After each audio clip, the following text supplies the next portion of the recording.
और इस वक्त अहमदाबाद में अमित शाह की मौजूदगी है, क्या कुछ कह रहे हैं, एक बार सुन लेते हैं। એટલા માટે આપણે સૌ ભારતીય જનતા પાર્ટીના સમર્થકો, કાર્યકર્તાઓ, ભારતના નાગરિકો બધાનું માન વડાપ્રધાનના કામના કારણે વધ્યું છે અને આપણા બધા માટે તો વિશેષ વાત એ છે કે નરેન્દ્રભાઈ આપણા જ ગુજરાતના જ પ્રતિનિધિ ને અમદાવાદ જિલ્લામાં તેમનું કાર્યક્ષેત્ર રહ્યું એવા પ્રતિનિધિ આજે આખા વિશ્વમાં સન્માન પ્રાપ્ત કર્યું છે।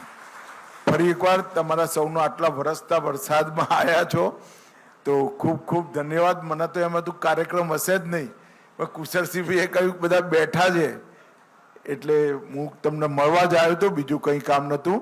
અને જે 3-4 સારા કામો આજે ગામમાં 2.5 કરોડના ખર્ચે થયા છે એની ખૂબ ખૂબ શુભેચ્છાઓ કુશળસિંહભાઈને, બધા સહકારી આગેવાનોને, ડિસ્ટ્રિક્ટ કોઓપરેટિવ બેંકને, મંડળીના આગેવાનોને સૌને खूब खूब शुभेच्छाओं। भारत माता की जय।